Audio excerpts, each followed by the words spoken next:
Hey everyone, welcome. So, we're reading the Sealed Nectar, and it's been great so far. We're on page 552, okay? On the second paragraph. Another extraordinary event was that an obstinate rock stood out as an immune obstacle in the ditch. The Prophet, peace be upon him, took the spade and struck, and the rock immediately turned into loose sand.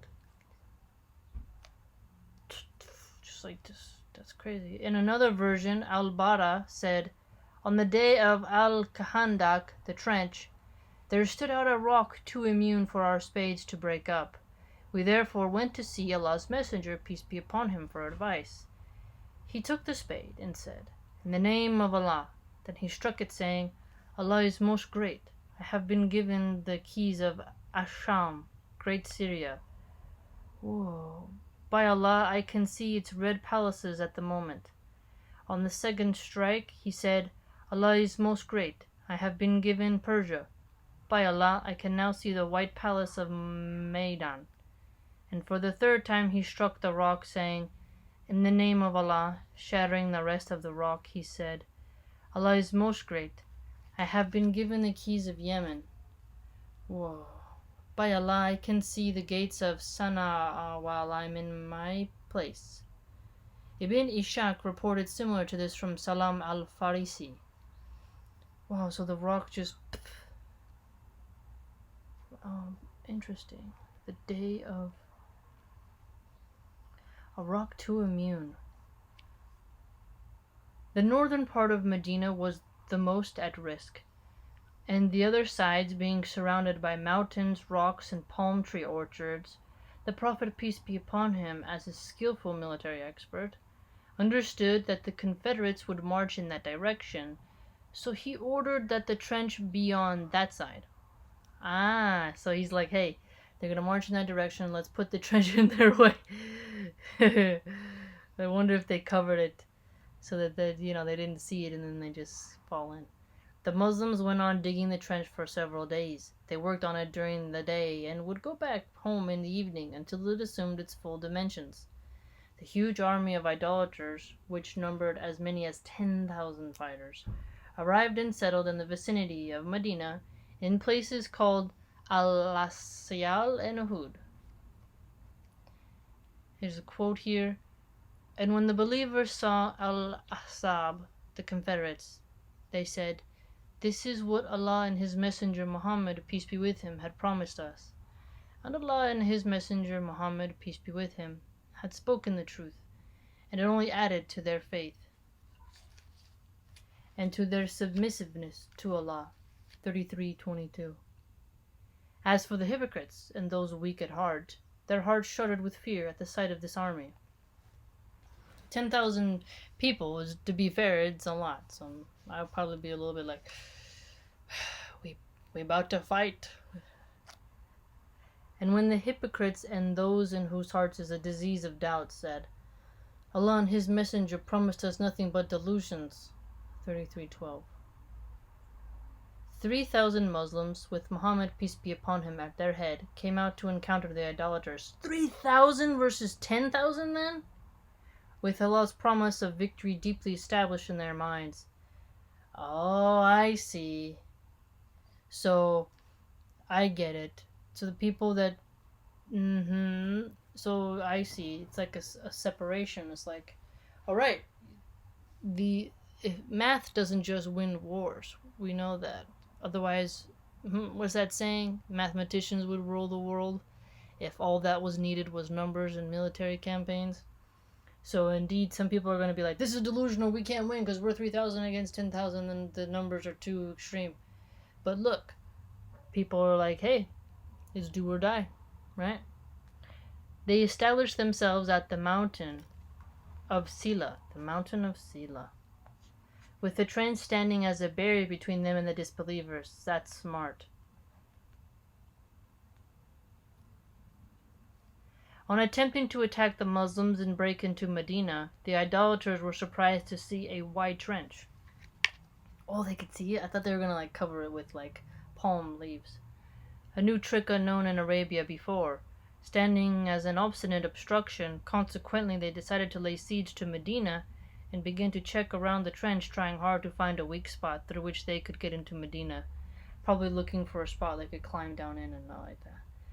To deter their enemies from approaching on bridging any gap in their defenses, the Muslims hurled arrows and engaged in clashes with them.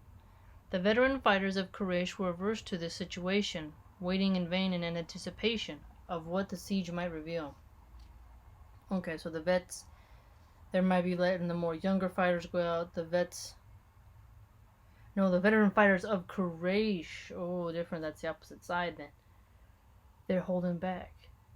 Therefore, they decided that a group of fighters led by Amr bin Abd-Wud,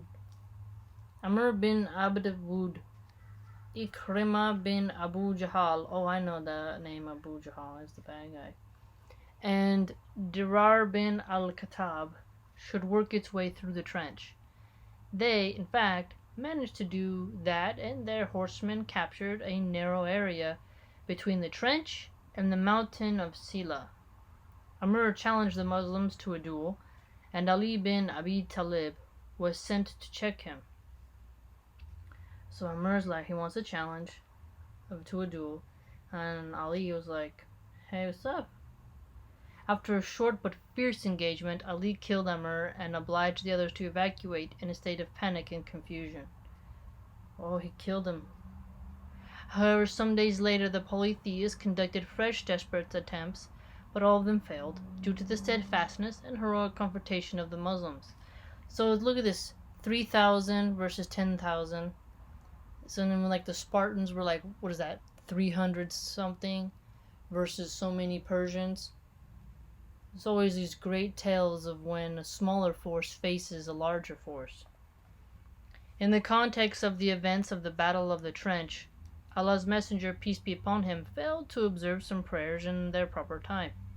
It is reported by Al-Bukhari and Muslim that Jabir narrated, on the day of the trench, Umar bin al-Khattab came, cursing the disbelievers of Quraysh, and said, O Allah's Messenger, I have not offered the Asr prayer, and the sun has set.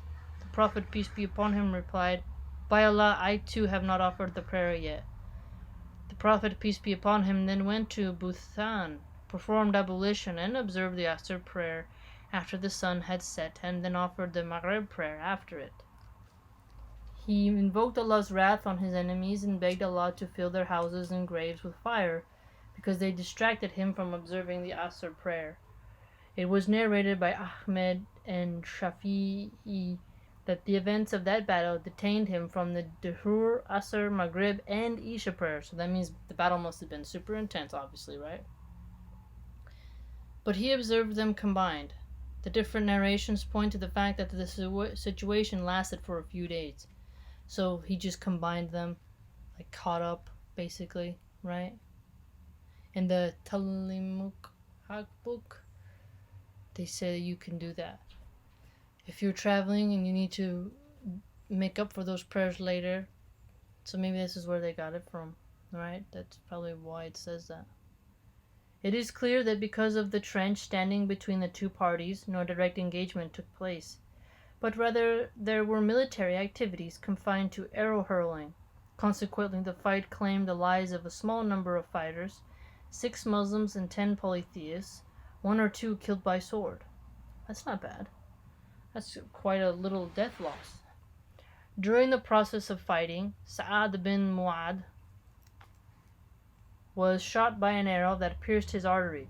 Perceiving his end approaching, he invoked Allah, saying, O Allah, you know nothing is closer to my heart than striving in your way against those people, disbelievers, who belied your messenger and exiled him. O Allah, I deeply believe that you have decreed that we should fight them.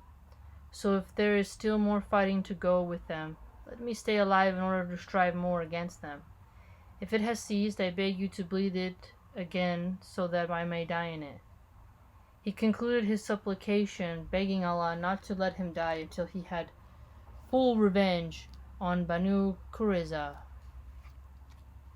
Wow, he's suffering all that much and still has time to think all those things. Sometimes the pain can be too intense for you to think. In the midst of these difficult circumstances, plotting and stratagem were in much action against the Muslims. The chief criminal of Bani Nadir, Huyai, headed for the locality of Banu Qurayza to incite their chief Ka'ab bin Asad al-Qurazi, who had drawn a pact with Allah's Messenger, peace be upon him, to run his aid in times of war. Chief Ka'ab bin Asad al-Qurazi, Banu Qurayza. Sa'ad bin Mu'ad. This is very interesting. Well, we're learning a lot. The battle was intense for quite some time. Trench warfare entered into the way. Ali killed Amr.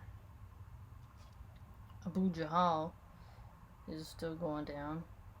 Durar bin al-Khattab. Well, interesting indeed.